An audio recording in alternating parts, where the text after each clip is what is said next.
संकल्प बोल के हम तो निकल पड़े, हर द्वार खोल के गगन कहे विजयी सर्वसाक्षी भारत माता, देश धर्म और संस्कृति पर सर्वस्व न्यौछावर करने वाली बलिदानी यशस्वी परंपरा और भारत की आधी आबादी का नेतृत्व करने वाली, भावी भविष्य की निर्माण करने वाली मेरी स्कूल की प्यारी छात्रा और मेरी बहनों, आप सभी का आज के इस कार्यक्रम में हार्दिक हार्दिक स्वागत। आज स्पेशली गर्ल्स के लिए ये जो हमने एक मोटिवेशनल प्रोग्राम रखा है 1 घंटे का, इसमें मुझसे तो आप लगातार, मैं तो आपको बोलते रहता हूँ, शायद बोल बोल के आप बोर भी हो चुके होंगे मेरे को सुन सुन के, लेकिन आज आपको जो स्पीकिंग देने वाली है, जो बोलने वाली है, वो माही शर्मा आपके सामने बैठी हुई है। एक सामान्य परिवार से निकलने वाली बालिका 2018 में 95% के आसपास परसेंटेज ला करके धार डिस्ट्रिक्ट में मैथमेटिक्स सब्जेक्ट के साथ में 12वीं में प्रथम स्थान प्राप्त किया था। और एक अपवाद जो हम बोलते हैं कि जो खेलता है वो अच्छा स्पोर्ट्स पर्सन नहीं होता है, और जो अच्छा स्पोर्ट्स में होता है वो खेलता नहीं, लेकिन माही एक बहुत शानदार वॉलीबॉल प्लेयर है और शानदार कबड्डी की प्लेयर भी है। माही शर्मा आज आपके सामने कैसे, मतलब एक लड़कियों के सामने जीवन में क्या क्या चैलेंज होता है, उन चैलेंज का सामना करते हुए हम कैसे हमारे रास्ते पर आगे बढ़ सकते हैं, उसके उन सभी बातों के बारे में आपसे बात करेंगे। और इस 9 से लेकर के 12th के दौर में खास करके गर्ल्स से माता पिता का क्या सपना होता है और आपका सपना पूरा करने के लिए वो उनका सारा जीवन झोंक देते हैं, और जब अगर उनके सपनों को हम पूरा नहीं कर पाते तो उनके ऊपर क्या चोट पहुंचती होगी, ये दर्द हमारे सीने में होना चाहिए। तो ज़्यादा बात न करते हुए मैं सीधा यही चाहूँगा कि आप माही शर्मा ही आपको इंट्रोड्यूस करें। सबसे पहले मैं आप सभी को अपना परिचय दे दूं। मेरा नाम माही शर्मा है और मैं देवेंद्र सर की ही स्टूडेंट हूँ। 2016 में मैं सर से मिली थी विजडम एकेडमी कोचिंग पर, जहाँ पर मैंने सर से 10th की कोचिंग ली थी। तब से अभी तक सर के साथ एक शिष्य और गुरु का ऐसा नाता बन गया है कि अब जो सर बोलते हैं मेरे लिए वो पत्थर की लकीर हो जाती है। और जैसी राह सर ने दिखाई कि आपको ऐसे काम करना है, ऐसे पढ़ना है, बाहर ऐसे रहना है, बस सर के सभी जो भी डायरेक्शंस या निर्देश सर ने दिए हैं उन्हीं का पालन करती आई हूँ आज तक, और आज आप सभी के समक्ष यहाँ खड़ी हूँ। तो आपसे भी यही बोलूंगी कि आपके टीचर्स या सर आपको जो जो निर्देश दे, आप सभी उस निर्देश का पालन कीजिए, तो बेशक आप सभी भी सफलता झूमेंगे।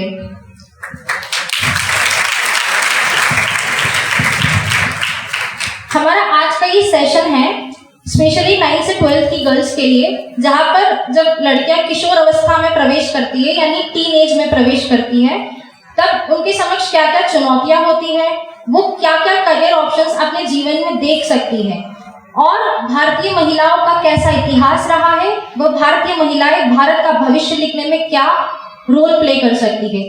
हमारा जो आज का सेशन है मेन इस चीज पर फोकस करेगा। तो हम शुरुआत करते हैं हमारे सेशन की।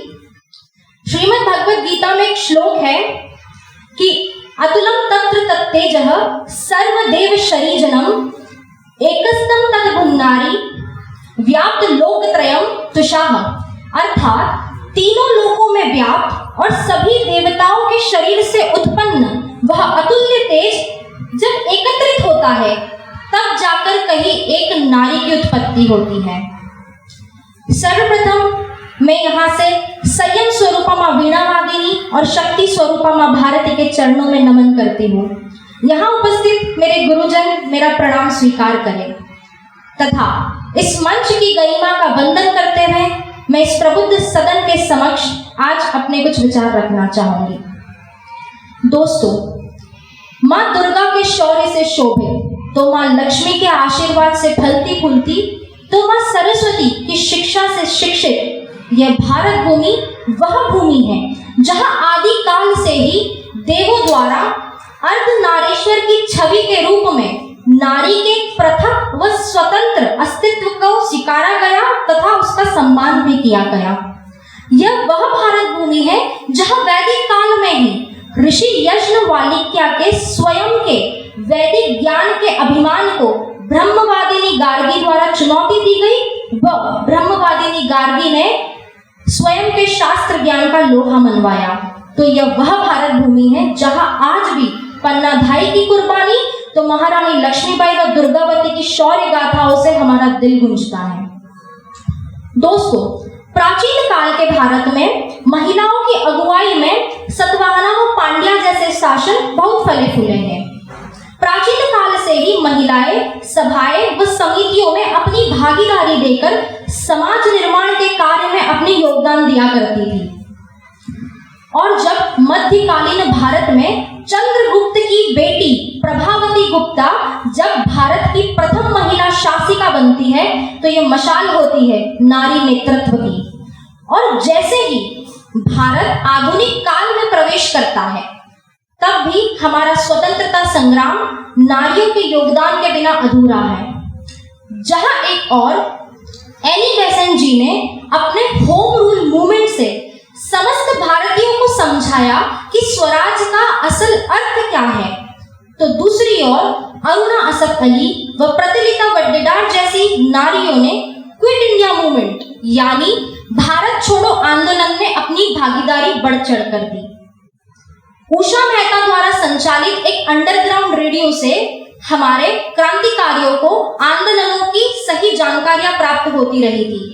तो वहीं डॉक्टर लक्ष्मी स्वामीनाथन ने आजाद हिंद फौज में महिलाओं के कंटिंजेंट की अगुवाई कर भारतीय स्वतंत्रता संग्राम में एक अहम भूमिका निभाई थी। देखिए कितना स्वर्णिम है भारतीय महिलाओं का इतिहास। इसीलिए तो कहा जाता है कि जब बेटी मुस्काती है तो प्रेम प्रीत की लड़ी होती है, कि जब बेटी मुस्काती है तो प्रेम प्रीत की लड़ी होती है, और जब वही बेटी उठ खड़ी होती है तो जीत और बड़ी होती है।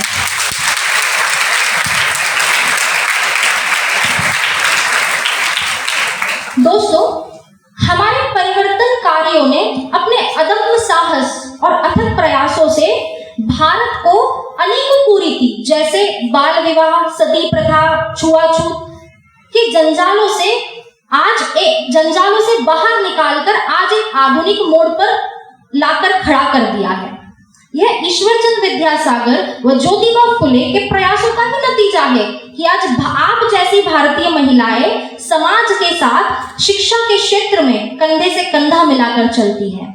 यह बीएम मालाबारी जैसे लोगों के ही अथक प्रयासों का नतीजा है कि ब्रिटिश काल में ही एज ऑफ कंसेंट के नाम से एक बिल लाया गया, जिसमें ब्रिटिश काल में ही बालिकाओं की शादी के लिए न्यूनतम आयु तय की गई, जिसे भारतीय स्वतंत्रता के पश्चात बाल विवाह प्रतिषेध अधिनियम यानी child marriage prohibition and prevention act का रूप दिया गया, जिसकी वजह से आज आप जैसी बालिकाओं पर 18 वर्ष तक शादी का कोई बोझ नहीं होता है। किंतु गौरतलब है कि हम ये भूल जाते हैं कि महिला सशक्तिकरण की इस लड़ाई में हमारे पूर्वजों ने रूढ़िवादी समाज का पुरजोर विपक्ष भी सहा है। कईयों ने तो स्वयं के ऊपर समाजद्रोह का आरोप तक सहा है, किंतु दिल में सिर्फ एक मशाल कि महिलाएं भी समान अधिकार की हकदार हैं। तो ऐसी स्थिति में इस सदन में मौजूद प्रत्येक श्रोतागण से मेरा प्रश्न है कि क्या यह हम नव युविकाओं की, हम किशोरी बालिकाओं की जिम्मेदारी नहीं बनती कि अतीत की इन्हीं उपलब्धियों को अपने कांधों पर लाद कर हम भविष्य की ऊंचाइयों तक पहुंचाएं? क्या यह हमारा कर्तव्य नहीं बनता कि भारत की जनसंख्या में 50% की भागीदारी महिलाओं की होने के नाते हम भी राष्ट्रहित के इस महायज्ञ में स्वयं को तन मन व धन से स्वाहा करें? हम क्यों यह भूल जाते हैं कि समाज को सही दिशा की ओर चलाने वाली आदर्श चालक एक महिला ही हो सकती है।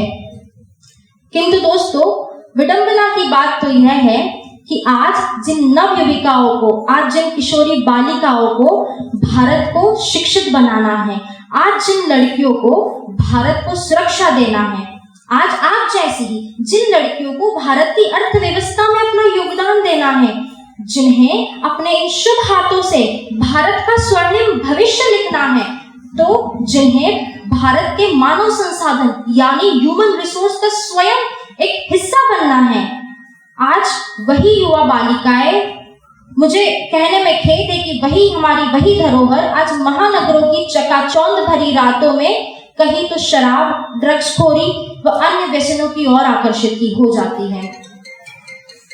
नेशनल फैमिली हेल्थ सर्वे की रिपोर्ट 5 के अनुसार आज भारत में 15 से 45 वर्ष की आयु के बीच लगभग 50 लाख महिलाएं ऊपर बोली गई बुरी आदतों से ग्रसित होती है।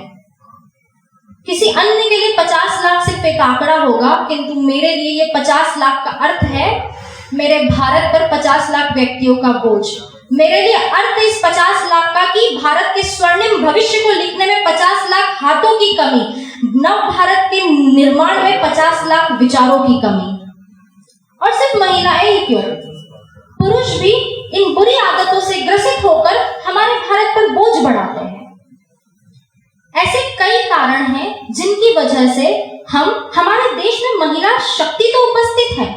जरा सोचिए, लगभग 140 करोड़ की जनसंख्या है हमारे देश की। जरा सोचिए, यदि नव भारत के निर्माण में यही 140 करोड़ विचार लग जाए, यदि नव भारत के निर्माण में यही 140 करोड़ हाथ लग जाए, तो भारत को पुनः विश्व गुरु बनने से दुनिया की कोई ताकत नहीं रोक सकती।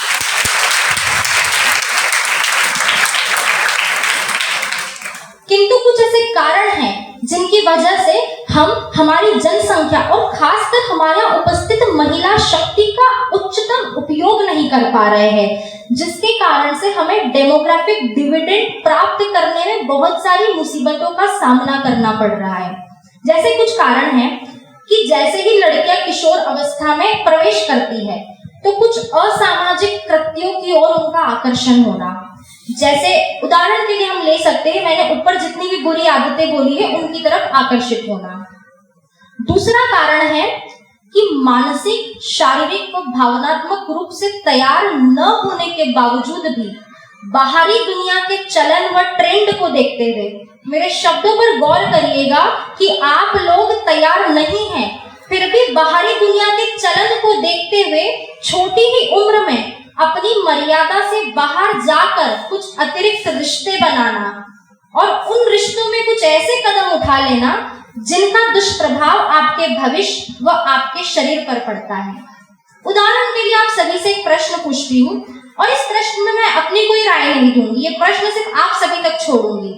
उदाहरण के लिए, यदि एक कोई किशोरी प्रेम प्रलोभन में आकर किशोर अवस्था में ही यदि उसको अनचाहा गर्भ होता है तो किस पर सबसे अधिक दुष्प्रभाव पड़ेगा? सोचिए, किसका भविष्य बिगड़ेगा, किसका शरीर बिगड़ेगा, किसका समय बिगड़ेगा, किसका आत्मविश्वास टूटेगा और किस पर, किसके माता पिता पर और किसके परिवार पर असमान रूप से अधिक दुष्प्रभाव पड़ेगा? ये प्रश्न मैं आप सभी तक ही छोड़ती हूँ, आप ही इसका उत्तर ढूंढिएगा।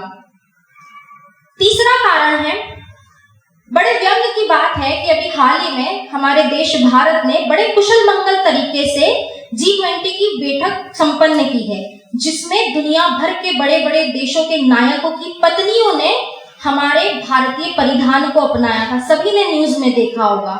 किंतु आज हमारे युवक व युविका पश्चिमी संस्कृति की ओर आकर्षित होते हैं। ठीक है, पश्चिमी संस्कृति की ओर आकर्षित होने में कोई बुराई नहीं है, किंतु जब आप लोग उस पश्चिमी संस्कृति के आगे हमारी भारतीय संस्कृति को निम्न समझने लग जाए तो वह अस्वीकार्य है। जब आधुनिकता के नाम पर आप हमारे ग्रामीण क्षेत्रों के तीज त्योहार, हमारे ग्रामीण क्षेत्रों की सभ्यता, हमारे ग्रामीण क्षेत्रों में रहने वाले लोगों की मर्यादाओं को निम्न समझने लग जाए तो यह हमें स्वीकार नहीं होगा। और आज हम क्या देखते हैं?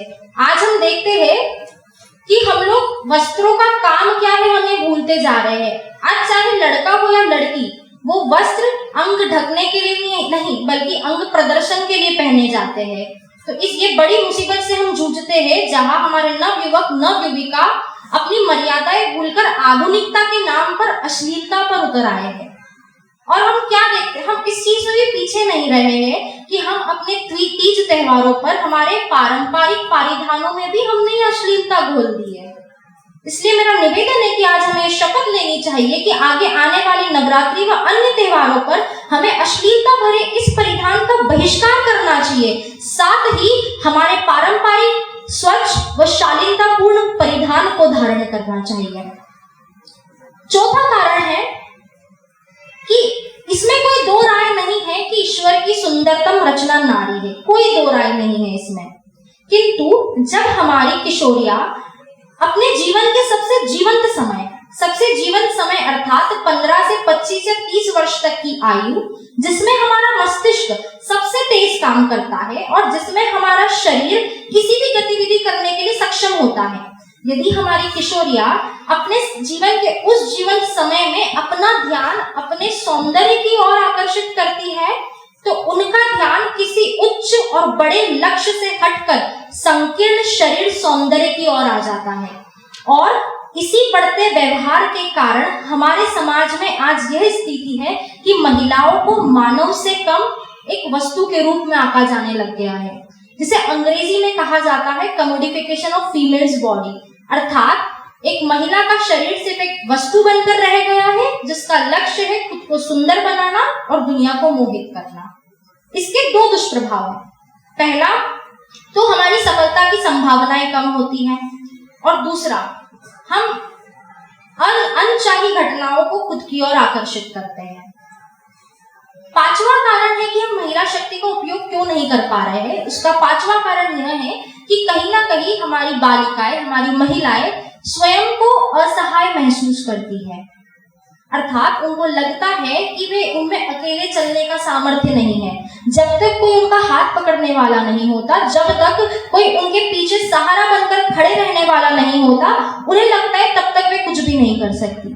जरा आप ही सब बताइए, जिस नारी के कारण इस संसार की उत्पत्ति व संतति संभव हुई है, क्या वह नारी किसी से कम हो सकती है?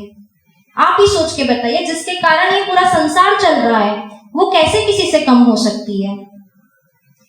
और पांचवा कारण जिसकी वजह से हम महिला शक्ति का उपयोग नहीं कर पा रहे हैं, वह कारण है हमारे समाज में आज भी कुछ हद तक पुरुष प्रधान सोच है। हमें मानना पड़ेगा कि हमारे समाज में आज भी पुरुष प्रधान सोच के कारण हमारी नव युविकाओं को हम घर की चार दीवारी में बाधित कर देते हैं, जिसके कारण उनमें आत्मविश्वास पल्लवित नहीं हो पाता, जिसके कारण उनके विचार नहीं पनप पाते और वे कुकोठर में रहकर उनकी सोच का दायरा बड़ा ही संकीर्ण हो जाता है, जिसकी वजह से उनकी पहचान मात्र किसी की पुत्री, किसी की पत्नी, किसी की बहन या किसी की बहू के रूप में बनकर रह जाती है। और जहां तक बात है अकेले चलने की, तो हमारी भारतीय महिलाओं ने तो इतिहास में इसका प्रत्यक्ष प्रमाण दिया है। फिर वो चाहे जीजाबाई हो, रानी दुर्गावती हो, रानी लक्ष्मीबाई हो, सभी ने अपनी राह पर अकेले चलकर अपने लक्ष्य को प्राप्त किया। वो भारतीय इतिहास में अमर हो गई। ऐसे और भी अन्य कारण हैं जिनकी वजह से हम हमारे देश में उपस्थित किशोरियों के बल का उपयोग नहीं कर पा रहे हैं। किंतु आज हम लड़कियों को, आज हम युवकों को, आज हम युविकाओं को यह समझना होगा कि इस देश के प्रति हमारा क्या कर्तव्य है, इस देश के निर्माण में हमारा क्या योगदान होना चाहिए, वह हमारे विचार इस राष्ट्र निर्माण में क्या भूमिका अदा कर सकते हैं। तो मैंने अपने शब्दों में बदलते समय के अनुसार नव युविकाओं का क्या रोल या क्या भूमिका नव युविकाएं अदा कर सकती है, वो अपने शब्दों में ढालने की कोशिश करी है कि जी चाहता है कुछ अपनी माँ के नाम लिखूं, कि जी चाहता है कुछ अपनी माँ के नाम लिखूं, जननी की ममता तो भारती का यशगान लिखूं, मर्यादा से भाई का सम्मान तो पसीने से पिता का अरमान लिखूं, परिश्रम से नया आगाज तो मेहनत से अपनी पहचान लिखूं, और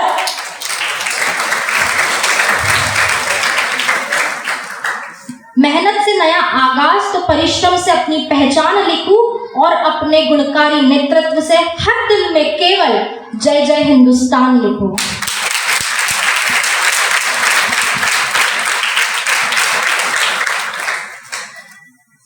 ये सभी समस्याएं तो सभी को ज्ञात है, किंतु महत्वपूर्ण यह है कि इन समस्याओं का सुझाव क्या है। इन सभी समस्याओं भटकाओं से जूझती हुई हमारे भारत की बेटियां प्रतिदिन नए शिखर भी छू रही है। फिर वो चाहे पीवी सिंधु या अवनी चतुर्वेदी हवाओं के रुख मोड़ रही हो, या मीराबाई चानू खेल जगत की सफलता का भार अपने कंधों पर ले रही हो, या जब शनन ढाका एनडीए की पहली महिला टॉपर बनती है तो वह सिद्ध करती है कि आज हमारी किशोरियां भारत को सुरक्षा प्रदान करने के लिए तैयार है। किंतु सबसे बड़ी समस्या हम कहां पर देखते हैं कि हमारे पिछड़े हुए क्षेत्र, हमारे ग्रामीण क्षेत्रों की बालिकाएं अपने जीवन में कुछ करना चाहती है। वे जानती है उनके जीवन का, उनके समय का क्या मोल है, वे सफल भी बनना चाहती है, किंतु भविष्य निर्माण के लिए मार्गदर्शन न होने के कारण वे अपने जीवन में कुछ ज्यादा अच्छा कर नहीं पाती है। इसीलिए हमारी आज के इस व्याख्यान में हम ये भी चर्चा करेंगे, अभी ही चर्चा करेंगे कि लड़कियों के लिए क्या क्या करियर ऑप्शंस हो सकते हैं। जैसे पहला क्षेत्र है स्टेम का क्षेत्र। स्टेम यानी STEM, science, technology, engineering and mathematics. इसमें प्रतिवर्ष 43% महिलाएं स्नातक यानी ग्रेजुएट तो होती है, किंतु स्टेम श्रम बल यानी स्टेम लेबर फोर्स में उनकी भागीदारी मात्र 28% की है। अर्थात हमारी महिलाएं शिक्षित तो है, किंतु वे उस शिक्षा का उपयोग रोजगार प्राप्त करने में नहीं कर रही है। हमारे सामने ये भी एक बड़ी चुनौती है कि शिक्षा प्राप्त करके महिलाएं अभी भी अपने घरों पर ही है, घरों के बाहर नहीं निकली है। इस क्षेत्र में आता है जैसे बायोलॉजी, फिजिक्स, केमिस्ट्री से संबंधित रिसर्च कार्य, nano technology, robotics, computer applications, data analytics आदि। और ये सभी क्षेत्र महिलाओं के लिए उभरते क्षेत्र है। और शकुंतला देवी जी से तो हम सभी परिचित हैं, जिन्होंने ये बता दिया है कि भारत की महिलाएं गणित में पुरुषों से कमजोर नहीं है। और मैं आप ही सभी से पूछना चाहती हूँ कि भारत के गौरवशाली अभियान जैसे मंगलयान व चंद्रयान में जानते हैं आप सभी की महिलाओं की क्या भागीदारी थी। मंगलयान सफल हो पाया है तो सिर्फ वैज्ञानिक डॉक्टर मोमिता दत्ता के इंफ्रारेड सेंसर्स के जरिए।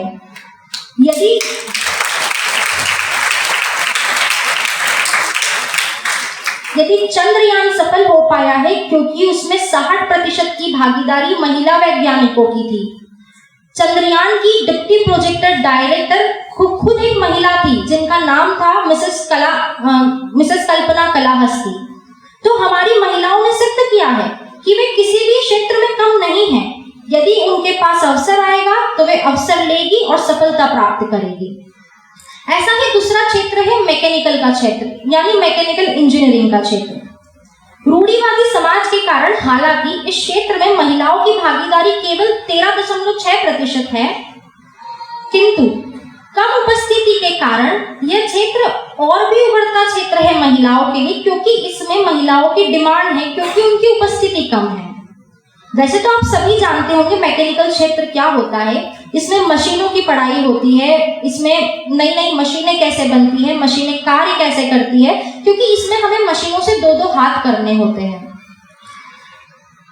सुधा मूर्ति जैसे व्यक्तित्व से तो आप सभी परिचित होंगे, किंतु फिर भी मैं बता दूं कि वे हमारे भारत की एक ऐसी व्यक्तित्व है जिन्होंने भारत की जानी मानी कंपनी इन्फोसिस में सबसे प्रथम 10,000 का निवेश किया था। उन्हें भी ये बोलते हुए पाया गया है कि उनके 150 बच्चों की मैकेनिकल इंजीनियरिंग की क्लास में वह केवल एक महिला छात्र थी, फिर भी वह पीछे नहीं हटी। एक महिला छात्र होने के बावजूद भी बचे हुए 149 लड़कों के बीच डटी रही, उनके बीच पढ़ती रही। वह आज भारत के सबसे विख्यात व्यक्तित्वों में से एक है, उनसे कोई भी अपरिचित नहीं है। तीसरा क्षेत्र है वकालत का क्षेत्र। वकालत के क्षेत्र में आपको क्लेट की एग्जाम उत्तीर्ण कर शासकीय लॉ कॉलेजेस में एडमिशन लेना होता है। और बड़े ही हर्ष की बात है कि अभी नजदीकी भविष्य में भारत को इसकी प्रथम महिला मुख्य न्यायाधीश बीवी नागरत्ना जी के रूप में मिलने वाली है। जैसे ही जस्टिस बीवी नागरत्ना जी भारत की सबसे पहली female chief justice of India बनेगी तो वह एक क्रांतिकारी क्षण होगा जो हमारी भारत की बालिकाओं को वकालत व जुडिशरी की ओर आकर्षित करेगा और उन्हें प्रोत्साहन करेगा ये क्षेत्र चुनने के लिए। ऐसा ही चौथा क्षेत्र है शासकीय सेवाएं। अब प्रश्न है कि शासकीय सेवाएं क्या होता है। आप जब भी अपने घरों में सुबह उठते हैं और आपके घरों का नल खोलने पर जो पानी आता है, आप जब सड़कों पर सुरक्षित महसूस कर चलते हैं, आपके घरों के बाहर जो कचरा वाहन कचरा लेकर जाता है, ये सब संभव होता है शासकीय सेवाओं के जरिए। इसमें आती है प्रशासनिक सेवा, पुलिस सेवा, रेवेन्यू सेवा आदि। और महिलाओं के लिए बहुत उभरता क्षेत्र है। यदि उदाहरण के लिए मैं बोलूं तो तेलंगाना में पदस्थ एक अधिकारी मिसेस स्मिता सबरवाल इस क्षेत्र में लड़कियों के लिए इंस्पिरेशन का काम कर रही है। उन्हें लोक अधिकारी यानी पीपल्स ऑफिसर के नाम से जाना जाता है। और अभी हाल ही की घटना है कि असम में पदस्थ एक अधिकारी IAS कीर्ति झल्ली ने नंगे पैर बाढ़ से पीड़ित जो क्षेत्र है उनका निरीक्षण किया नंगे पैर जाकर और पीड़ितों से उनका दुख बांटा और उनके इस कार्य ने प्रत्येक देशवासी का दिल जीता है। ऐसा ही 5वां क्षेत्र है डिफेंस का क्षेत्र। इसमें आपको संघ लोक सेवा आयोग द्वारा आयोजित परीक्षाएं जैसे CDS, NDA, FCAT आदि में उत्तीर्ण होना होता है। फिर ट्रेनिंग लेकर आपका इसमें करियर बनता है। और जरा सोचिए, जब तानिया शेरगिल एक पुरुष दस्ते की अगुवाई करते हुए सिंहनी की भांति दहाड़ते हुए जब कमांड देती है तो प्रत्येक भारतीय का सीना गर्व से फूल जाता है। सिर्फ एक क्षण के लिए खुद को आर्मी, नेवी या एयरफोर्स की यूनिफॉर्म में कल्पना कीजिए, सिर्फ एक क्षण के लिए। यदि उस कल्पना के बाद मन में तड़प उठे कि मुझे भी यही बनना है, तो आज इसे लग जाइए, भिड़ जाइए अपने उस भविष्य के लिए। ऐसा ही 6वां क्षेत्र है। हालांकि क्षेत्र की चर्चा बहुत कम की जाती है, किंतु यह क्षेत्र है राजनीति का क्षेत्र, जहां पर महिलाओं की उपस्थिति अपेक्षित है। हाल ही में 2019 की हमारी जो 17वीं लोकसभा शुरू हुई है, उसमें महिलाओं की भागीदारी उस लोकसभा में लगभग 14% महिला सांसद हैं। और बड़े व्यंग्य की बात है कि पश्चिमी राष्ट्र जैसे अमेरिका जैसा जब बड़ा राष्ट्र भारत को मानव अधिकार और समानता का पाठ पढ़ाता है, किंतु ये सब भूल जाते हैं कि इतना बड़ा देश होने के बावजूद भी आज तक अमेरिका ने एक भी महिला राष्ट्रपति नहीं दी है, जबकि भारत ने अपनी आजादी के केवल 75 सालों के भीतर ही एक महिला प्रधानमंत्री और 2 महिला राष्ट्रपति दे चुका है भारत। और महिला प्रधानमंत्री दी भी तो कैसी, जिन्होंने अपनी कूटनीति के जरिए अंतर्राष्ट्रीय बन चुके पाक अधिकृत कश्मीर के मुद्दे को शिमला एग्रीमेंट के जरिए UN से खींच लाई और फिर से उसे भारत पाकिस्तान के बीच का द्विपक्षीय मुद्दा बना दिया। और साथ ही जब अपनी जमीन का कर्ज अदा किया तो अपने रक्त से किया।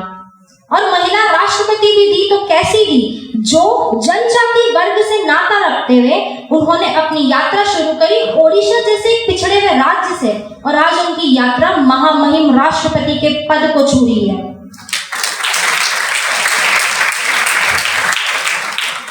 हाल ही में हमारी लोकसभा और राज्यसभा में पारित हुए 2 विधेयक, जिनका नाम है महिला आरक्षण विधेयक व नारी शक्ति वंदन अधिनियम, जिसमें अब से हमारी लोकसभा व राज्यों की विधानसभाओं में 1/3 सीटें महिलाओं के लिए आरक्षित रहेगी। ये दोनों विधेयक इस बात का प्रेरक है कि आगंतुक युग नारी का युग होने वाला है। किंतु राजनीति के क्षेत्र में हम एक चुनौती का भी सामना करते हैं। 1992 में जब 73वें व 74वें संविधान संशोधन अधिनियम के जरिए हमने पंचायत व अर्बन लोकल बॉडीज को संवैधानिक दर्जा दिया, तब से पंचायतों में महिलाओं की भागीदारी तो सराहनीय है, किंतु हम एक पंचपति का तथ्य देखते हैं वहां पर। इसका अर्थ होता है, आप सभी ने भी अपने गांवों में देखा होगा कि चुनाव तो महिलाएं जीतती है, सीट तो महिलाओं की होती है, किंतु सारे कामकाज करते हैं उनके पति, उनके भाई, उनके बेटे या उनके पुरुष रिश्तेदार। ऐसा इसलिए क्योंकि महिलाएं शिक्षित नहीं हैं, ऐसा इसलिए क्योंकि महिलाओं को अपने अधिकारों की जानकारी नहीं है, उनमें विचारों की कमी है। सोचिए, यदि इन्हीं महिलाओं को हम उनके अधिकारों के बारे में जागृत कर दे, यदि इन्हीं महिलाओं को हम शिक्षित कर दे, तो जब एक गांव से निकली एक महिला सरपंच बनती है तो उसे पता है कि गांव की औरतों के लिए क्या क्या चुनौतियां हैं, और जब वो उन चुनौतियों का हल एक सरपंच बनके करती है तो सिर्फ वह सरपंच नहीं बनती, अपितु गांव की प्रत्येक औरत सशक्त बनती है। जैसे आज समय बदलता जा रहा है तो नारियों का रोल या नारियों का कार्य कर्तव्य भी बदलता जाएगा। एक कवियत्री है बड़ी मशहूर, कविता तिवारी जी, उन्होंने बदलते समय के अनुसार बदलते महिलाओं के कर्तव्य पर बड़ी अच्छी कविता लिखी है। वे कहती है कि जिम्मेदारियों का बोझ जब परिवार पर पड़ा तो ऑटो रिक्शा ट्रेन को चलाने लगी बेटियां। कि जिम्मेदारियों का बोझ जब परिवार पर पड़ा तो ऑटो रिक्शा ट्रेन को चलाने लगी बेटियां। साहस के साथ अंतरिक्ष तक भेद डाला, सुना युद्धयान भी उड़ाने लगी बेटियां। और कितने उदाहरण ढूंढ कर लाऊं, हर क्षेत्र शक्ति आजमाने लगी बेटियां, हर क्षेत्र शक्ति आजमाने लगी बेटियां। अब तो वीर की शहादत पर अर्थी को कांधा देकर शमशान तक जाने लगी बेटियां।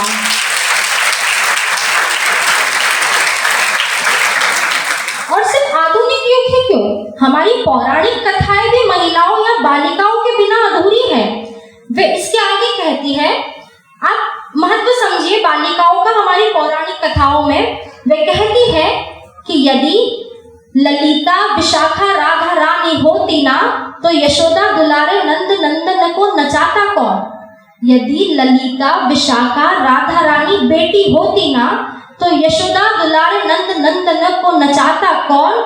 और यदि अनुसुईया जैसी बेटी तप साधिका न होती तो पालने में ब्रह्मा विष्णु रुद्र को झुलाता कौन। तो पालने में ब्रह्मा विष्णु रुद्र को झुलाता कौन। यदि सावित्री न होती सत्यवान को बचाता कौन। अरे सावित्री न होती तो सत्यवान को बचाता कौन। और यदि नारी न होती तो भारत माता कहलाता कौन। और यदि नारी न होती तो भारत माता कहलाता कौन। संस्कृत में एक श्लोक है कि नारी अस्य समाजस्य कुशल वास्तुकारा अस्ति, अर्थात नारी हमारे समाज की एक आदर्श शिल्पकार है। ऐसा इसलिए क्योंकि यदि एक नारी शिक्षित होती है तो वो दो परिवार को शिक्षित करती है, वो अपने बच्चे के रूप में आने वाली एक नई पीढ़ी को शिक्षित करती है। उदाहरण के लिए मैं मध्य प्रदेश के एक छोटे से गांव गुराड़िया के खंड आष्टा की एक 21 वर्षीय बीएससी की छात्रा अनीता का उदाहरण आपको सुनाती हूँ।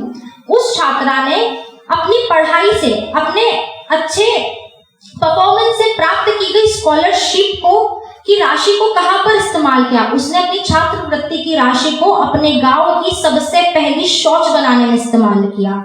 इससे वह इस चीज की मशाल जलाती है कि नारी सम्मान व स्वच्छता हमारे लिए सबसे बड़ी प्रायोरिटी है। और अगले ही दिन सभी अखबारों की हेडलाइन बनती है कि a young girl from Madhya Pradesh uses her scholarship funds to build the first ever toilet in her village.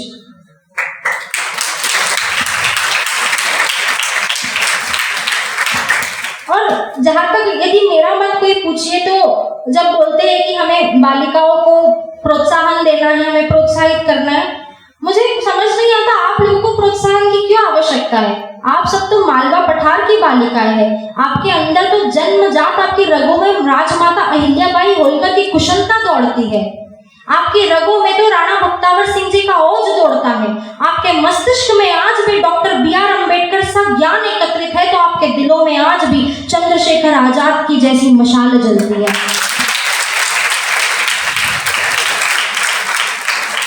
बस आवश्यकता इतनी है कि अपने जामवंत को ढूंढिए और अपने अंदर की शक्तियों को पहचानिए।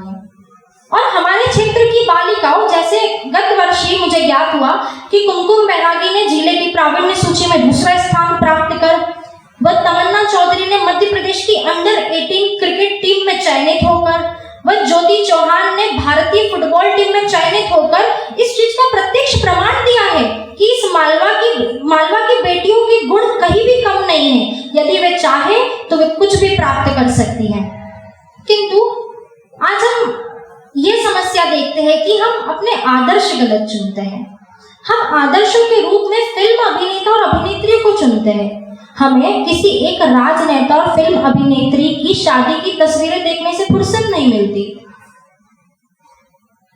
हमें यदि हमारे आदर्श चुनना है तो हमारे आदर्शों की सूची में होना चाहिए सुभद्रा कुमारी चौहान, रुचिरा कंबोज, स्नेहा दुबे जैसे लोग। सुभद्रा कुमारी चौहान से तो आप सभी भली भांति परिचित है, जिन्होंने काव्य जगत में अपना लोहा मनवाया है। रुचिरा कंबोज है भारत की संयुक्त राष्ट्र यानी यूएन में मनोनीत की गई सबसे पहली महिला राजदूत और वे भारत की सबसे पहली स्थायी प्रतिनिधित्व भी है यूएन में यानी परमानेंट रिप्रेजेंटेटिव।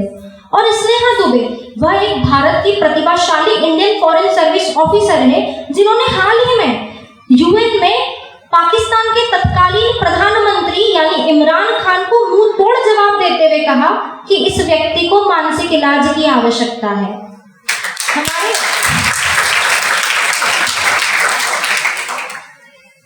हमारे आदर्शों की सूची में ऐसे लोग होने चाहिए। हमारी दूसरी गलती होती है कि हम अपने माता पिता या अपने गुरुजनों को अपना परम मित्र नहीं मानते।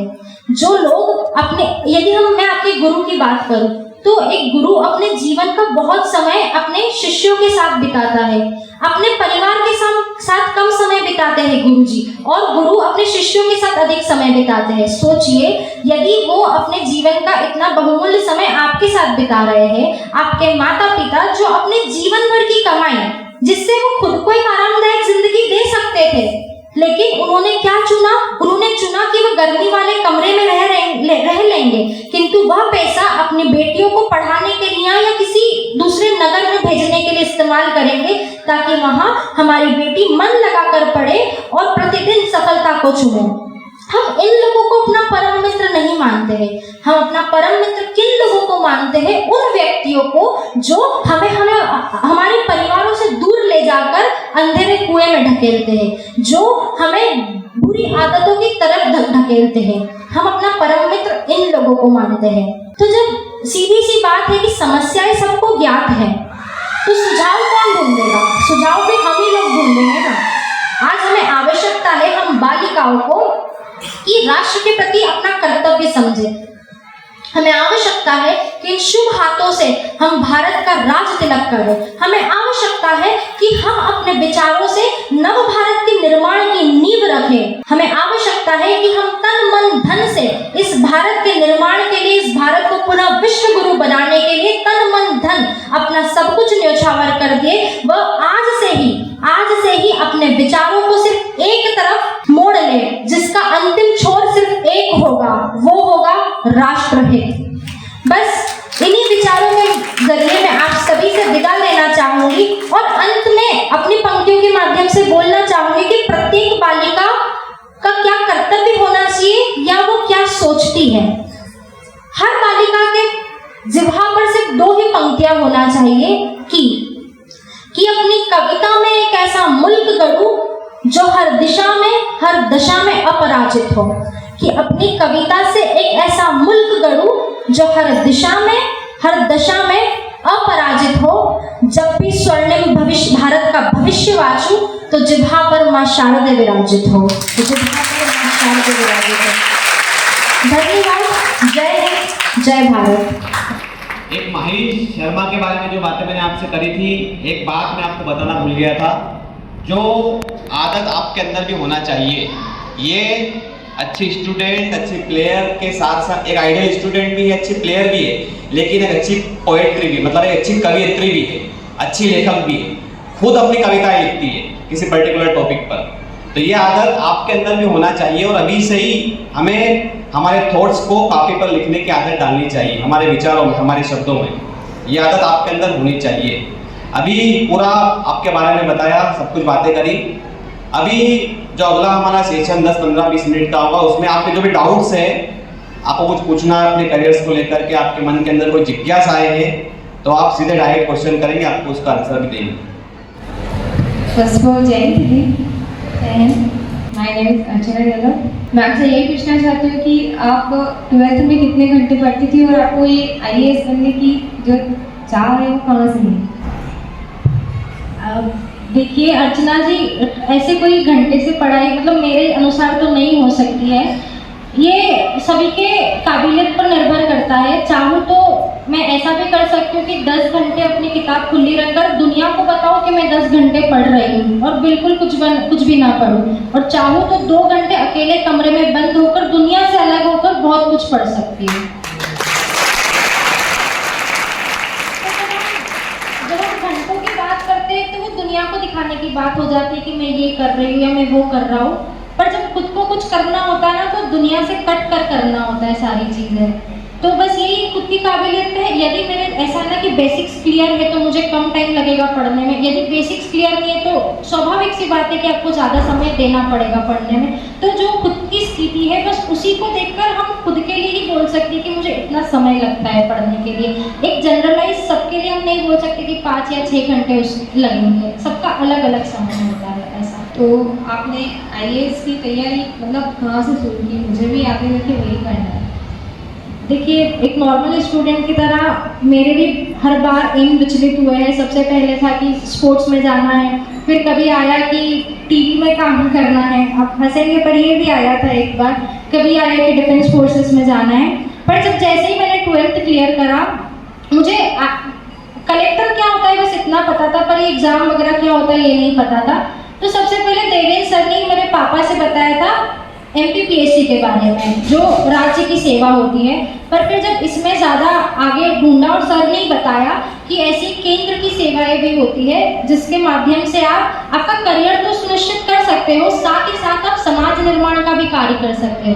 जैसे अगर हम दूसरे पेशे देखें, इंजीनियर का, डॉक्टर का, आदि का, तो उसमें हमारा करियर तो सुनिश्चित रहता है, लेकिन समाज निर्माण के कार्यों के लिए हमारे पास थोड़ा अल्प समय बचता है और तब हमारी सोच स्वयं तक ही सीमित रह जाती है।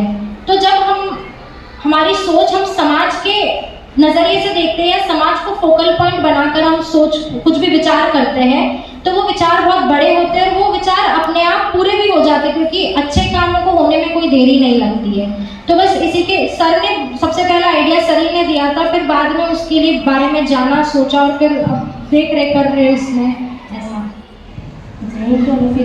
जय हिंद, मेरा नाम वैष्णवी सोलंकी। मैं आपसे क्वेश्चन करना चाहूँगी कि मतलब जैसे परिवार वाले होते हैं ना, वो मतलब राह बताने वाले होते हैं कि बेटा तू ये इंजीनियरिंग कर लो, BTech वगैरह ये कर लो। तो मेरा लक्ष्य है कि मतलब मैं कुछ मुझे चाहिए वर्दी और मुझे उसी पर कुछ करना है और करके दिखाना है। ध्यान भटक जाता है कि ये करूँ कि वो करूँ, मतलब समझ नहीं आता, बार बार ध्यान भटकता रहता मेरा कि ये करूँ कि वो करूँ। मतलब आपका मेन प्रश्न है कि ध्यान को एक जगह कैसे केंद्रित करें। आज जो बड़े बड़े पदों पर जो लोग बैठे हैं, आपको क्या लगता है, जो अगर मैं उदाहरण के लिए बोलूँ तो जो हमारे फॉरेन अफेयर्स मिनिस्टर है मिस्टर जयशंकर, उन्होंने कभी नहीं सोचा था कि वो मंत्री बनेंगे, कभी भी नहीं सोचा था। वो एक फॉरेन सर्विस ऑफिसर थे, पर जीवन उनको कहा नहीं गया देखो मंत्री पद पर बैठा दिया उनके जीवन में उनको। तो हमें नहीं पता कि आगे हम किस पद पे जाएंगे। और जो भी बड़े बड़े व्यक्तित्व, जब उनका ये साल होता है कि ये जो समय चलता है कि जब हमें अपना करियर चुनना है, तो सबको भटकाव होते हैं। और भटकाव होना अच्छी भी बात है। भटकाव मतलब यदि आप 10 उद्देश्यों की तरफ भटक रहे हो, इसका अर्थात है कि आपको ज्ञान है 10 अलग अलग चीज़ों के बारे में। जो सिर्फ एक चीज़ के बारे में जानता है उसको उसका ज्ञान भी सीमित है, मानो वो भटकेगा नहीं पर उसका ज्ञान सीमित है। आप ये सोचिए आपके पास 10 अलग अलग चीज़ों का ज्ञान है, यदि ये नहीं तो आप कम से कम दूसरा चीज़ कर सकते हैं। और जहाँ तक भटकने की बात है तो वो सबके साथ होता है। बस हमको वो ये ना कि हमको अपना पोटेंशियल पहचानना है, हमको अपनी शक्ति पहचानना है और हमें ये पहचानना है कि असल में हम क्या करना चाहते हैं। कोई और हम पर उनका डिसीजन थोपे, चाहे वो हमारी फैमिली क्यों ना हो, वो डिसीजन जरूर थोप सकती है, हम उसमें सफल भी हो सकते हैं। माना अगर मैं नहीं चाहती कि इंजीनियरिंग करूँ, यदि मैं किसी के दबाव में आके इंजीनियर बन के अच्छी इंजीनियर भी बन जाती हूँ, पर वो सेटिस्फेक्शन वाली लाइफ नहीं होती है। तो हमें खुद को पहचानना है कि एक्चुअल में हम करना क्या चाहते हैं, और उस चीज़ की पहचान से हम खुद ही कर सकते हैं, कोई और नहीं करवा सकता। क्योंकि मैं आपसे अभी मिली हूँ सिर्फ 2 मिनट पहले, किंतु आपकी अगर एज होगी 17-18 साल, तो आप खुद को 17-18 साल से जानते हो। मैं तो आपको सिर्फ 2 मिनट से जानती हूँ, तो मैं नहीं बता सकती कि आप क्या करना चाहते हैं। ये बात सिर्फ आप खुद ही जानते हो कि आप क्या करना चाहते हो। और एक बार जान लो तो अपने फैमिली वालों से डिस्कस करो कि मुझे बस ये ही करना है, और यदि उनका साथ मिलता है तो लग जाओ उसी चीज़ की और होगा, ध्यान केंद्रित होगा एक जगह। ये उम्र ही ऐसी होती है कि सिर्फ पढ़ाई या करियर में ही, दूसरी चीज़ों में भी ध्यान भटकता है। हमारा इस बात में ध्यान भटकता है कि ये कपड़े पहनूं, ये पहनूं या ये पहनूं। तो ये भटकाव वाली उम्र ही है। आज यही तो सेशन था कि हम अपने भटकाव को कैसे रोकें। तो बस ये मैं पूछना चाहती हूँ कि सब बोलते हैं कि 12th के बाद का जो मतलब एग्जाम के बाद का जो टाइम होता है अपने करियर को डिसाइड करने का, वो बहुत मतलब गोल्डन टाइम होता है, ऐसा बोलते हैं सब। तो हमें एग्जैक्ट हमारा करियर कैसे चुनना चाहिए, मतलब हम कैसे अपने गोल को सेट कर सकते हैं उन एग्जाम्स के बाद वाले टाइम में। तो जो आप मन से चाहते हैं आप बस वही करिए और उसके बारे में जानकारी प्राप्त करिए कि वहाँ तक आप कैसे पहुँच सकते हैं, या क्या कोई एग्ज़ाम देनी है या कोई और कोर्स करना है। जो मन से आप जो चाहे बस वही करिए। ब्रेकडाउन्स भी आए होंगे, कैसा हो रहा है मेरे साथ, बहुत सारे उतार चढ़ाव तो आए होंगे आपकी लाइफ में, तो आपने उससे कैसे फेस किया उन चीज़ों से? कोई भी आप शासकीय सेवा में जाते हैं, सिर्फ प्रशासनिक सेवा ही नहीं, कोई भी शासकीय सेवा, तो आप शासकीय सेवा में अधिकतर हम अधिकारी बनते हैं। तो ऐसा कहा जाता है कि जिस दिन से आप उस परीक्षा की तैयारी शुरू करते हैं उस दिन से आप अधिकारी बन जाते हैं। क्योंकि अधिकारी का क्या काम होता है, 24 घंटे 7 दिन उसको ड्यूटी पे रहना रहता है, फिर चाहे वो पुलिस अधिकारी हो, कोई डिफेंस पर्सनल हो या कोई भी हो। तो जब आप तैयारी करते हैं तो आपको खुद को मान लेना है कि भाई हम अधिकारी बन गए हैं, तभी आप तैयारी कर पाएंगे। जब तक आपको पता नहीं होगा कि आपको क्या कर्तव्य निभाना है, कैसे सफल होंगे।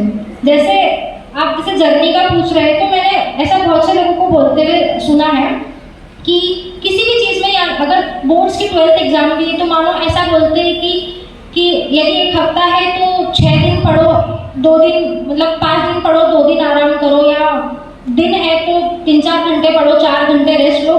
मेरा इस चीज़ में बिल्कुल भी मत नहीं। यदि सोचिए हमारे देश के प्रधानमंत्री ऐसे रेस्ट लेने लग जाएंगे तो देश कैसे चलेगा। आप खुद को एकदम उच्च स्तर का मानिए और सोचिए यदि मैं एक ऐसी पोजीशन पे हूँ कि अगर मैंने रेस्ट ले लिया तो देश का काम रुक जाएगा। बस ये सोच के काम कीजिए कि आज मेरे रेस्ट लेने से बहुत सारी चीज़ें अगर रुक गई तो कैसे काम चलेगा। तो बस बिना रेस्ट लिए बिल्कुल पढ़ते जाइए। और देखिए, कलम एक ऐसी ताकत है जो यदि कोई कुछ नहीं है ना तो उसको भी सब कुछ बना देती है।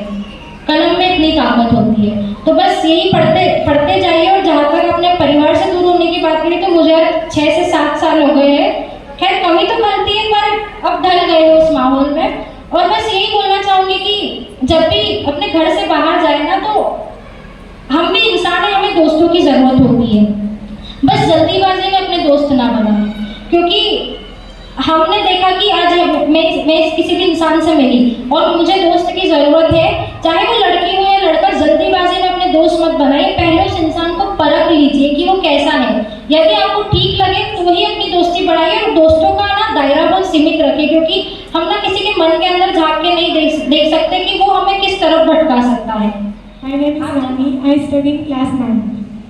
जनरली क्वेश्चन तो 10th के बाद आता है, पर मुझे ना 8th से ये क्वेश्चन है कि जो बच्चे 10th पास करके 11th में आते हैं उनके मन में एक ऐसा डर होता है कि अब कौन सा सब्जेक्ट लेंगे हम, और अगर सब्जेक्ट हमने गलत लिया है तो हमारा पूरा फ्यूचर बर्बाद हो जाएगा। आपके बारे में 10th के बाद एक मोड़ आ जाता है हमारे जीवन में कि 10th तक तो हम के सारे सब्जेक्ट्स पढ़ते हैं, पर 10th के बाद हमारी पढ़ाई सिर्फ कुछ सब्जेक्ट्स पे सीमित कर देते हैं और उसमें मास्टरी या महारत हासिल करने की कोशिश करते हैं। किंतु ये जो बात है कि यदि गलत सब्जेक्ट ले लिया तो आगे कुछ इतना ज़्यादा खतरा नहीं है, क्योंकि अभी जो NEP 2020 आई है, नेशनल एजुकेशन पॉलिसी 2020, उसमें बहुत सारी फ्लेक्सिबिलिटीज़ हैं। जैसे यदि मैंने 12th में मैथ्स लिया है तो मैं आगे जाकर कॉलेज में कॉमर्स की फील्ड भी ले सकती हूँ। यदि मैंने कॉमर्स लिया है तो मैं मैथ्स की फील्ड भी आगे जाकर ले सकती हूँ। कुछ ऐसे फ्लेक्सिबिलिटीज़ हैं। तो ये डर तो पहले निकाल देना चाहिए कि अगर गलत सब्जेक्ट ले लिया तो कुछ खतरा है आगे। और दूसरी बात, मुझे मेरी मम्मी कहती है ये बात कि अगर मान लो डिसीजन गलत ले लिया है, इसका पश्चाताप करने में समय व्यर्थ करने की बजाय उस गलत डिसीजन को सही करके बता दो। एग्जाम को ज्वाइन करना है मुझे, मतलब आगे जाके MBBS की तैयारी करनी है, मुझे नीट क्लियर करनी है। जहाँ तक मैं जानती हूँ कि नीट की एग्जाम्स के जो बेसिक्स हैं वो तो 11th-12th के कॉन्सेप्ट्स ही होते हैं। तो यदि उन बेसिक्स को हम 11th-12th के समय ही बहुत अच्छे से मन लगाकर क्लियर कर लें तो शायद आगे की तैयारी में ज़्यादा दिक्कत नहीं। अच्छा, तो यदि उसमें पहली बार में क्लियर होता है तो फिर ड्रॉप लेने की कोई आवश्यकता नहीं है। वो ये है कि हमें देखना है कि अभी हमारी पोजीशन क्या है, हम किस स्थिति पर है, हमें कितना आता है और उस एग्ज़ाम की डिमांड क्या है। सबसे बड़ी बात ये कि हम कोई भी एग्ज़ाम हमारे नॉलेज से तो क्लियर करते हैं, किंतु सिर्फ हमारे ज्ञान से नहीं। एग्ज़ाम हमसे क्या डिमांड कर रही है। अगर मैं आपसे मैथ्स का क्वेश्चन पूछूं और आप बायो का आंसर दोगे तो आपका तो उत्तर गलत हो जाएगा ना। तो उसकी डिमांड क्या है, आप में कितना ज्ञान है उस डिमांड के अनुसार, और फिर आप उसी ज्ञान को चैनलाइज करो। और लगता है कि यदि ड्रॉप देना, एक बार सर ने, देवेंद्र सर ने बहुत अच्छी बात कही थी कि जब लोगों को लगता है कि ड्रॉप देते हैं तो एक साल वेस्ट हो जाता है, क्यों ना आप उस ड्रॉप को एक साल वेस्ट होने की बजाय एक साल इन्वेस्ट मान कर लीजिए, तो शायद आप ज़्यादा सफल हो पाएंगे। ऐसा। तो आपने क्या क्या सेक्रीफाइसेस किए थे? सेक्रीफाइस तो ऐसा, देखिए सेक्रीफाइस भी अगर हम किसी चीज़ का बोलते हैं तो वो हमारे इरादों पर निर्भर करता है। कि मान लीजिए कि मुझे आज इंदौर जाना है, मान लीजिए मेरा उद्देश्य है कि मुझे इंदौर जाना है, जिसके कारण मुझे यहाँ का एक फंक्शन छोड़ना पड़ रहा है, तो किसी और के लिए वो शायद सेक्रीफाइस हो सकता है, पर मेरे लिए सेक्रीफाइस है ही नहीं, क्योंकि मुझे उस फंक्शन के मेरे लिए मायने ही नहीं रखता है, क्योंकि मेरा तो उद्देश्य इंदौर है। तो यदि हमारा उद्देश्य एकदम ठीक है और एकदम हम जानते हैं हमें क्या करना है, तो मुझे नहीं लगता दूसरी चीजें छोड़ना सेक्रीफाइस कहलाएगी, क्योंकि जब उद्देश्य एक होता है तो बाकी सब कुछ मायने नहीं रखता है हमारे लिए। तो शायद वो सेक्रीफाइस बोलना सही शब्द नहीं होगा। बस ये है कि आपने जैसे 12th बोर्ड्स का पूछा, तो मेरा समय स्कूल और कोचिंग में निकलता था, बाकी बस जितना समय बचता था उसको मैं रिवाइज करती थी। और हर एग्जाम को क्लियर करने का सिर्फ एक ही फंडा है कि जो आपको स्कूल और कॉलेज में पढ़ाया है उसको रिवाइज करो, बार बार रिवाइज करो। आपको याद हो जाना चाहिए कि आपकी कॉपी के किस पेज पर किस तरफ कौन सा क्वेश्चन लिखा हुआ है। आपने बीएससी क्यों चुना कॉलेज के लिए? मुझे तो पता नहीं था यहाँ पर, तब इतना उस समय कंप्यूटर्स हर घर में नहीं होते थे ना, और मोबाइल भी, स्मार्टफोन सभी के पास नहीं होते थे। जब मैं 10th में थी तब मेरे घर पर तो कीपैड वाला मोबाइल था, तो मुझे इतना नेट यूज़ करना नहीं आता था, तो मुझे पता नहीं था कि उस समय एनडीए एग्जाम सिर्फ बॉयज़ के लिए होती है, मुझे नहीं पता थी। मुझे लगता था कि 12th के बाद इतना पता था एनडीए होता है और उसमें पास करना है, आर्मी में चले जाओगे, बस इतना पता था मुझे। तो मेरे पापा इंदौर आते जाते रहते थे, उनसे बुक्स बुलवा के मैंने तैयारी करी थी एनडीए की, और 12th के बाद मैं सर के पास ही फॉर्म भराने गई थी एनडीए का। तो जब वहाँ पता चला कि एनडीए सिर्फ बॉयज़ के लिए होता है, गर्ल्स के लिए नहीं होता है, तो सबसे पहला ब्रेकडाउन था मेरे लिए, क्योंकि 2 साल से खुद ही तैयारी कर रही थी, सपना था कि आर्मी में जाना है, पर फिर पता चला कि लड़कियों के लिए एनडीए है ही नहीं। फिर सर ने बताया कि सीडीएस होता है जिसमें सिर्फ ग्रेजुएशन लगता है।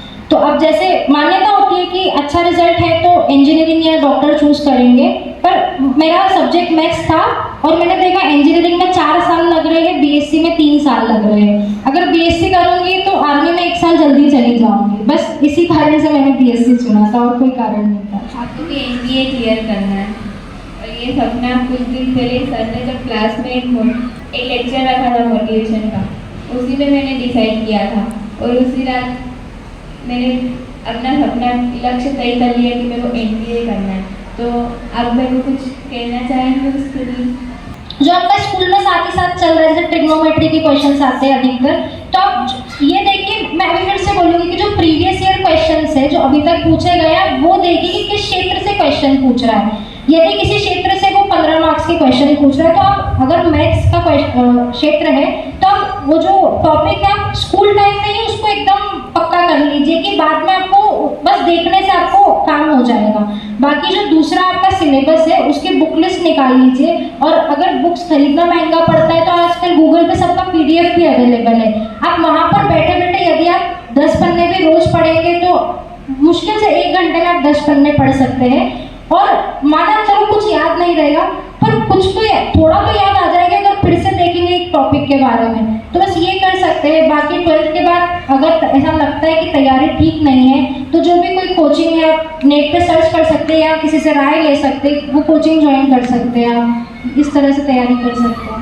Thank you. और बस यही है, फिर से बोलूँगी कि जब पढ़ने बैठो तब तक खुद को उस यूनिफॉर्म में एक बार इमेजिन करो, और जैसे इमेजिन करोगे ना तो सब कुछ चीज़ें सेकेंडरी लगने लग जाएगी, बस वही प्रायोरिटी दिखेगी आपको, बस ऐसे ही करो।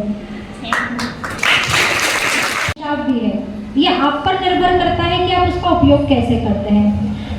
यदि मेरे पास मोबाइल है और मैं उसका उपयोग अपनी पढ़ाई के लिए करती हूँ, तो इसमें तो कोई दो राय नहीं, कोई दिक्कत वाली बात भी नहीं है कि आप एक सकारात्मक या कंस्ट्रक्टिव काम में मोबाइल का उपयोग कर रहे हैं, और उससे यदि आपके काम की एफिशिएंसी बढ़ रही है तो बहुत अच्छी बात है। किंतु जो आजकल जो सोशल मीडिया का दौर चला है, एक बहुत फ्रैंक रूप से एक बात बोलना चाहूंगी। सोशल मीडिया तो आप समझ रहे हैं कि सिर्फ सोशल मीडिया है, हमारे गाँव तो कभी आया नहीं है। एआई होता है आर्टिफिशियल इंटेलिजेंस, ये बड़े शहरों में आ चुका है, हम इसके बारे में इतना नहीं जानते हैं। ये ऐसा होता है कि देखिए, हम भी, आप सब छोटी छोटी लड़कियां हो, आपको मोबाइल में सिर्फ क्या आता है कि ये कैसे चलाते हैं, इंस्टाग्राम कैसे चलाते हैं, सोशल मीडिया कैसे चलाते हैं, आपको उसके पीछे की वर्किंग नहीं पता है। कोई आप कहाँ से चला रहे हो, उस एआई के जरिए कोई आपके घर का पता लगा सकता है, वो आपको आ सकता है। और आजकल तो चाइल्ड पोर्नोग्राफी के केसेस बहुत बढ़ गए हैं, जिसमें लड़कियां बहुत हद तक सुसाइड कर लेती हैं। आप ही की अवस्था की लड़कियां होती है, जो किशोर अवस्था की होती है। उसमें क्या होता है कि एक फोटो हमने पोस्ट करा या किसी को फोटो भेजा, हमें लगता है कि वो हमारा दोस्त है या वो हमारे मित्र है, पर मैंने पहले ये बात की कि हम किसी के मन के अंदर झांक कर नहीं देख सकते। इसीलिए किसी से भी संबंध बढ़ाने से पहले, कहीं पर भी संबंध बढ़ाना हो, सोशल मीडिया पर बढ़ाना हो या अपनी जो प्रैक्टिकल लाइफ हो उसमें बढ़ाना हो, तो इंसान को परख लेना चाहिए। अब प्रैक्टिकल लाइफ में तो हम इंसान से मिलते हैं तो परख सकते हैं, किंतु सोशल मीडिया पर हम किसी से मिलते नहीं हैं, हम सिर्फ उसे चैट करते हैं, तो उसकी बातों से हम उसके व्यक्तित्व का अंदाजा लगाने लगते हैं। किंतु बातें तो कोई भी झूठी कर सकता है।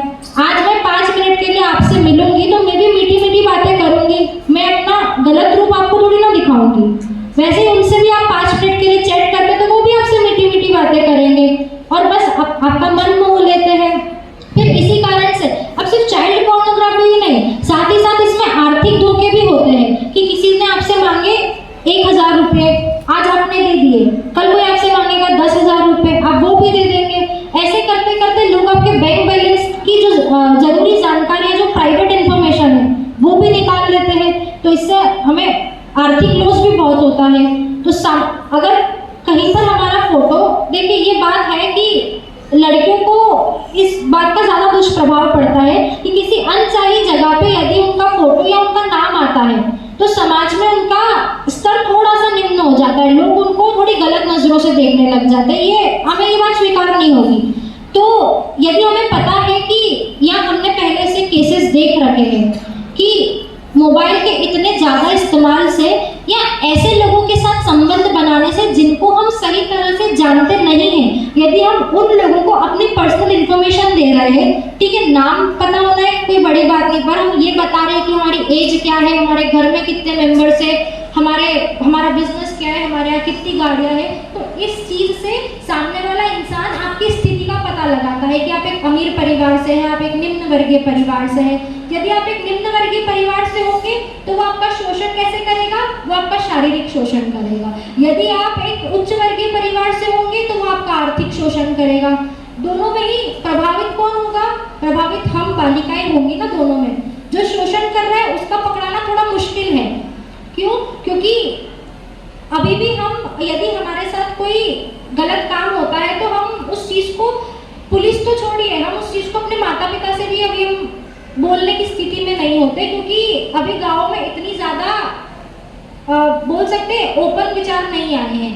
तो जो सोशल मीडिया का यूजर, जहाँ तक सर ने बोला कि स्टोरीज डालना, आप मुझे बताइए, एक किसी का बर्थडे है, मान लीजिए आपने स्टोरी डाली और आपने स्टोरी नहीं भी डाली तो क्या हो गया? जिसका बर्थडे है उसका भी कोई नुकसान नहीं हुआ, ना आपका कोई नुकसान हुआ। और यदि आपने स्टोरी नहीं डाली और जिसका बर्थडे है वो आपसे बुरा मान रहा है, तो आप सोचिए वो रिश्ता ही किसी काम का नहीं है। यदि आपके मम्मी पापा का बर्थडे होगा और आप उनकी स्टोरी नहीं डालोगे तो बुरा मानेंगे आपसे? आप उनको विश भी नहीं करोगे ना तो भी बुरा नहीं मानेंगे वो आपसे। ये होते हैं असली रिश्ते, कि कैसी भी स्थिति हो कोई मनमुटाव नहीं। जब ये छोटी छोटी सी बातों पर बुरा मानना, हमने रिप्लाई नहीं करा, हमने स्टोरीज नहीं डाली, आपने ये लाइक नहीं करा, वो नहीं करा, यदि इस पर मनमुटाव हो रहे हैं कि दो दोस्तों के बीच में भी ना, तो वो रिश्ते किसी काम के ही नहीं है, वो सिर्फ दिखावे रिश्ते हैं। और फिर अपने फेसबुक, ट्विटर या इंस्टाग्राम पे कितने फॉलोअर्स है, इससे हमारी असल सफलता नहीं होती है। लाखों की तादाद में फॉलोअर्स होने के बाद भी लोग जमीन की जमीन पर रह जाते हैं, और ऐसे लोग आसमान छू जाते हैं जिनके सोशल मीडिया पर अकाउंट्स भी नहीं होते हैं। तो बस यही है कि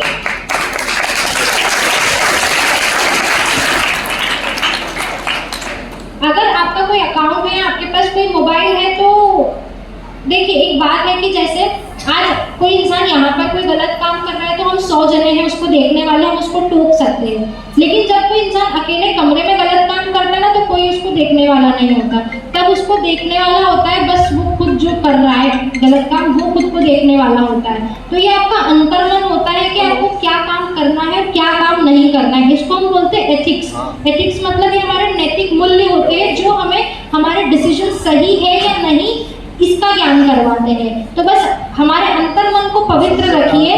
जो हम घर पर सीखते हैं, स्कूल्स में सीखते हैं कि हमें क्या करना चाहिए और क्या नहीं करना चाहिए, और यदि कुछ करना चाहिए तो किस सीमा तक करना चाहिए। बस इस चीज का ज्ञान रखिए और फिर अपने डिसीजंस को उन चीजों से आंकिए, तो फिर आपके साथ शायद ही कोई संभावना है कि कुछ गलत हो पाए। और बस अपने कदम देखकर बढ़ाइए, क्योंकि होता है कि लड़कियों का मिसयूज कर लेते हैं लोग बाहरी दुनिया में। बस उस मिसयूज से आप खुद को बचाइए, क्योंकि उससे खुद का आत्मविश्वास टूटता है और हम खुद को कम समझने लग जाते हैं। तो बस यदि मोबाइल है या अकाउंट है तो ठीक है, आप संबंध बनाने के लिए, सोशल नेटवर्किंग के लिए अगर यूज कर भी रहे तो कोई दिक्कत नहीं है, बस उस यूज को सीमित करिए। तो बस यही एक तरीका है कि आज के इस युग में हम मोबाइल को इस तरह से यूज कर सकते हैं।